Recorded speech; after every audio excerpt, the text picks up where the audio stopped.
Un saludo para todos ustedes. Bienvenidos a esta presentación de la clase de comprensión y producción de textos. Hoy vamos a estar hablando del tema, el texto. Ese será el tema del que estaremos hablando el día de hoy, en el que ustedes pues conocerán un poco más sobre lo que es la esencia de esta asignatura y vamos a estar hoy llevando a cabo esta presentación.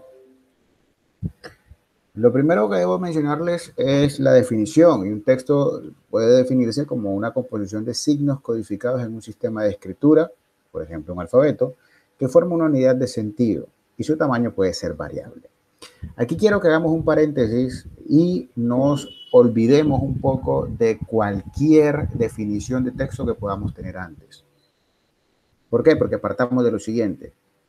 Los textos, al ser una composición de signos, nosotros realmente podemos encontrar signos en distintos escenarios. No necesariamente tiene que ser solo en textos escritos. Existen signos codificados, por ejemplo, en las canciones. Existen signos codificados en los videoclips musicales. Existen signos codificados en las películas. Existen signos codificados en las series. Existen signos codificados en los cuadros, en las fotografías. Entonces, un texto realmente no es solo algo que se codifica o que está escrito con un inicio, nudo y desenlace en un papel o en un documento. No, es algo que se fue creado con un significado construido a partir de unos signos codificados. ¿Listo? En un sistema de escritura o en un sistema de narrativa. Narrativa visual, la narrativa sonora. En el caso del alfabeto que menciona acá, pues se refiere obviamente a cómo nosotros estructuramos ese alfabeto para lograr sentido o una unidad de sentido en un documento. Pero también puede hacer que combinarse letra y música en una canción. Entonces, a partir de eso, formateamos y empezamos a ver el texto con otra mirada. ¿Esto qué quiere decir? Que no importa qué tan largo o corto o de qué tipo sea el texto, realmente tiene que cumplir con unas características muy puntuales, que son guardar coherencia en un tema muy puntual, y eso lo hacen las películas, las canciones, los cuadros, las fotografías. Tener un inicio, un nudo y un desenlace. A nivel de la narrativa gráfica, todo está en un solo impacto visual, ¿cierto? Por ejemplo, un cuadro, una fotografía, un póster. En el caso de la televisión, el cine, también tiene unas narrativas que se van desglosando a lo largo de todo el texto audiovisual. Pues tenemos una riqueza de códigos que van ahí entramándose para lograr construir frente a un mismo fenómeno, frente a una misma realidad, frente a una misma situación, todo un código entramado de textos, de signos, de significados que producen ese sentido. En otras palabras, lo que mencionaba, un texto es un entramado de signos con una intención comunicativa.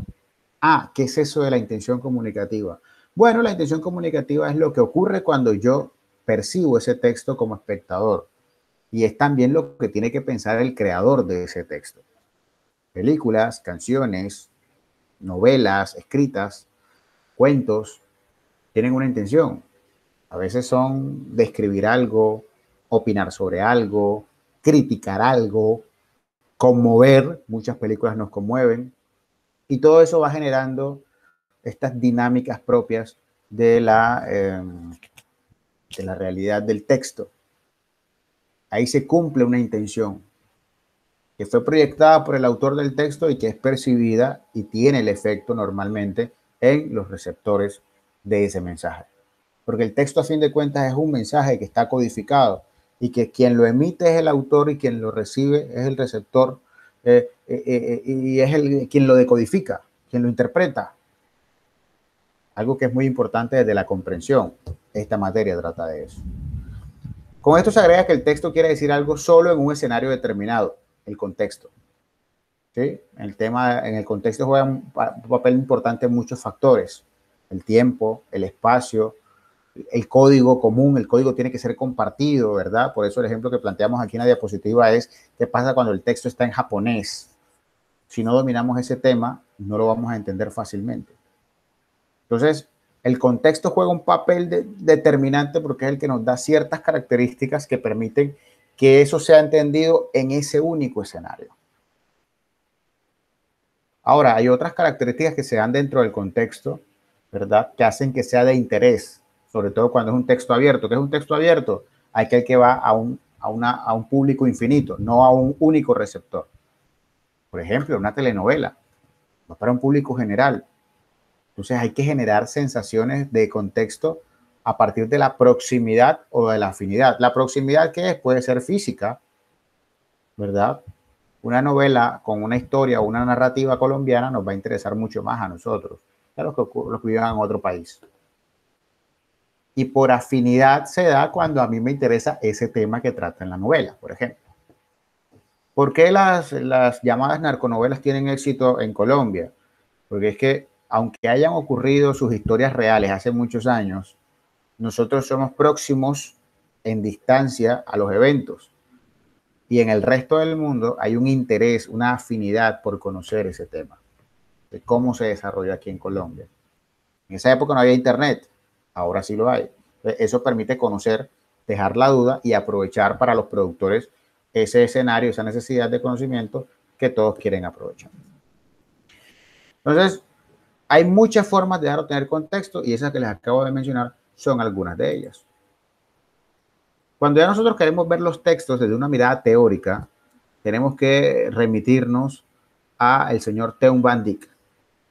Él divide los textos para poderlos comprender, sobre todo en dos grandes estructuras o proposiciones: la macroestructura y la microestructura, es decir, la macroproposición y la microproposición, ¿verdad? Él dice que estas son las unidades estructurales que podemos dividir o separar el texto, diseccionarlo para poder empezar a comprenderlo mejor. Entonces dice que las macroproposiciones o macroestructuras son las de ese nivel superior que contienen la idea central del texto, con las que podemos hacer un resumen. Las que están allí dándonos vueltas siempre, las más importantes, con las cuales el texto, ¿verdad?, existe. Si quitamos las categorías, los rasgos de la macroestructura de cualquier texto, el texto pierde contundencia, deja de existir, no tiene su esencia. Eso por un lado. ¿Dónde se ve plasmado? En los títulos, los subtítulos, la secuencia de los párrafos, cómo van desarrollando, ¿sí? Lo que se puede resumir, lo que se puede contar es la macroestructura, lo más importante. En el caso de las noticias, por ejemplo, la macroestructura se ve determinada por los titulares, los sumarios y el primer párrafo, que se conoce como lead. Eso lo verán ustedes cuando estén dando los de comunicación en géneros periodísticos. En las películas, por ejemplo, la macroestructura está en el título y la trama principal, lo que queda condensado en la sinopsis cuando uno busca en internet antes de verse la película. Ahí se va conociendo realmente cómo es el proceso textual desde la macroestructura. En el caso de la microestructura o microproposición, ya nosotros nos vamos a dar cuenta de que existen unos elementos dentro de las distintas oraciones, dentro de los distintos párrafos, que están ahí para dar contexto, para reforzar, para complementar. Por lo tanto, si no existe una macroproposición, la microproposición tampoco va a funcionar correctamente porque no tiene a quién reforzar. Estas, digamos que son prescindibles y la macroproposición es imprescindible. Se necesita para el texto. La microproposición complementa, pero ella simplemente nos alimenta, nos refuerza. En el caso de las noticias, para continuar con el ejemplo que mencionaba ahorita, la microproposición se contienen los datos que refuerzan la información, que la soportan, ¿verdad? Y en el caso de las películas, lo que desarrolla la trama. De hecho, el cine tiene una particularidad y es que no deja que uno se quede tan pegado en la historia. El cine, dice un profesor que yo tuve, dice que es la vida sin momentos aburridos.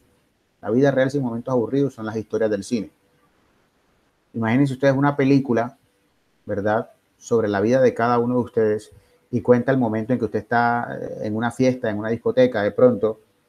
Imagínense cómo sería la escena cuando usted está haciendo cola en el baño de la discoteca. No pasa nada en esa escena, es una escena aburrida. Sin embargo, en el cine se utiliza un recurso y en todos los textos que se llama elipsis, que es la omisión de un momento. Pero en esa omisión, el resto del texto no pierde sentido. Entonces, ¿qué es lo que se puede omitir? La microproposición. Usted, cuando está relatando la ida suya a una fiesta, no cuenta los momentos aburridos. ¿Por qué? Porque son parte de la microproposición de su texto. Usted cuenta lo más importante, o sea, la macroproposición de lo que fue su experiencia. Eso es lo que ocurre con los textos. Nosotros lo contamos, nuestras historias, lo oral que nosotros transmitimos de cómo fue una vivencia de nosotros en una fiesta, en un partido de fútbol, eso también es macroproposición. Eso es un texto que nosotros estamos contando, texto oral, y la gente lo está comprendiendo, y la gente lo recibe, y la gente lo procesa, y a partir de eso la gente saca conclusiones también. Nosotros mismos, el conjunto de nuestro vestuario, de nuestra esencia, de nuestro pensamiento, nuestras opiniones, eso es un texto. Somos un texto andante, un texto viviente. Y todo el tiempo estamos comunicando frente a la realidad de la vida. Entonces, las macroproposiciones tienen su esencia y las microproposiciones tienen la suya también, pero dependen de las macroproposiciones. Entonces, ¿qué tenemos o qué terminamos teniendo acá? Bueno, un conjunto de oraciones, un conjunto de rasgos que tienen que reforzar al otro para complementar ese sentido del que hablábamos que tiene el texto. Así funciona. ¿Listo? Aquí redundamos un poco más.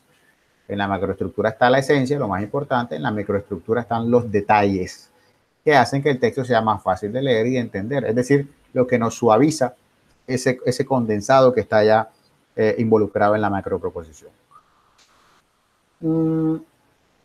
Según este par de autores, todo texto bien elaborado presenta 7 características. La primera es que tiene que ser coherente. ¿Eso qué implica? Que el texto tiene que centrarse en un solo tema. Las películas hablan de un solo tema, los cuentos hablan de un solo tema, las novelas, la literatura y de televisión en un solo tema. Ahí hay coherencia. La cohesión. Esto quiere decir que las diversas secuencias que lo construyen han de estar relacionadas entre sí. ¿Eso qué quiere decir? La forma en que las microproposiciones actúan para conectar todas las ideas. Así existe la coherencia y la cohesión. El texto como tercera medida debe contar con una adecuación al destinatario, y esto es muy importante por parte del autor y nosotros lo veremos cuando estemos en la fase de producción de textos. Nosotros debemos adaptar el mensaje que queremos transmitir a el público que queremos que nos lea, que nos escuche, que quiera recibir nuestro mensaje. No todo el mundo habla igual, no todo el mundo tiene los mismos gustos. Habrá algunos de ustedes que les gusten las películas de terror. Habrá otros que les gustan las películas de acción, ¿verdad? Otros que les gustan las películas románticas. Para los gustos, los colores. Para los textos, los gustos. Entonces es necesario que usted conozca el público al que le va a escribir, el que le va a producir ese texto de cualquier tipo, para que el público se conecte con usted, quede ahí. Entonces van 3 rasgos: coherencia, cohesión, pensar en el destinatario a través del lenguaje. El cuarto ítem que debe cumplir todo texto es la intención comunicativa, lo que les mencionaba hace un rato. ¿Qué quiero lograr con este texto? Que la gente llore, que la gente sepa cuál es mi posición frente a la realidad del país, por ejemplo. Ahí es donde se debe marcar el cuarto propósito. Quinto propósito, quinta característica, perdón, que debe tener un texto. Tiene que estar enmarcado en una situación comunicativa. O sea, tiene que pararse desde una realidad. Los cuentos de ficción, de la literatura, Caperucita Roja, La Cenicienta, cualquiera de estos, nos plantea un tiempo y un espacio. La realidad también nos plantea. Cuando nosotros escribimos, por ejemplo, una reflexión sobre un tema político, ¿verdad? Planteamos ese tema político del que vamos a hablar en el contenido y lo vamos desarrollando. Pero ahí tenemos la realidad, cómo la vamos manejando. Digamos que nos paramos en un punto y desde ese punto empezamos a hablar. Ahí es donde se marca la realidad del texto. También tiene que entrar en relación con otros textos o géneros para alcanzar sentido y poder ser interpretado conforme a una serie de competencias, presupuestos, marcos de referencia, tipos y géneros, pues ningún texto existe aisladamente en la red de referencias que le sirve para dotarse de significado. ¿Eso qué quiere decir? Hey, ningún texto nació de manera espontánea. Siempre se relaciona con otro en tema, en afinidad, en forma de escritura, en tipos de personajes, si es literatura. Decía otro profesor que yo tuve, después de Adán y Eva, todo está inventado. Y al estar todo inventado, simplemente existen adaptaciones. La mayor cantidad de científicos y de empresarios del mundo lo que han hecho es adaptaciones, tomar algo que ya existe y mejorarlo o ofrecerlo de una forma distinta. Eso es exitoso. Está comprobado que es exitoso.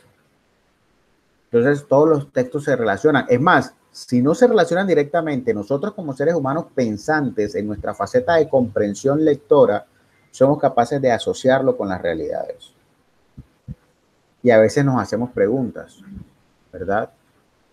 Y yo se las planteo. Yo creo que aquí todos conocemos la historia de Caperucita Roja. La cito mucho porque es bastante común, pero yo les propongo a ustedes una historia o una relación. ¿Qué pasaría si la historia de la Caperucita Roja es en este presente donde estamos nosotros con COVID?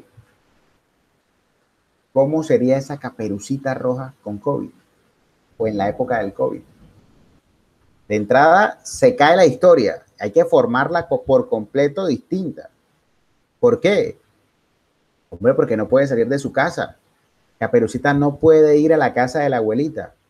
¿Cómo le solucionamos el problema a la abuelita de recibir la comida, las frutas, todo eso, allá en su casa donde ella vive?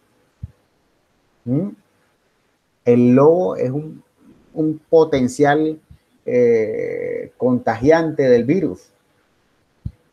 Y si es que ya no le tiene, o si es que el lobo no murió por andar en la calle. A partir de eso, tengan presente esto porque a partir de eso les voy a dejar un ejercicio, ¿verdad? Para que lo desarrollen. Entonces, siempre podemos relacionar con otro texto y si no con otro texto, con la realidad y empezar a producir también, empezar a crear. Ahí es donde está el poder, ¿verdad?, de quien comprende un texto, que es capaz de aplicarlo en una realidad determinada.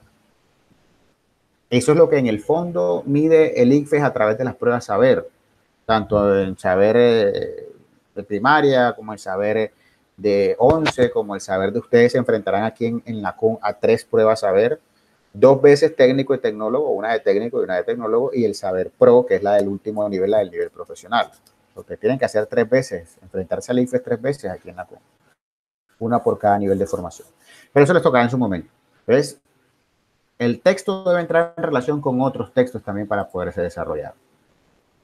Tiene que poseer información suficiente para resultar novedoso e interesante. ¿Qué más interesante puede ser ese ejemplo que les estoy dando de la Caperucita Roja en tiempos de COVID? Llamativo.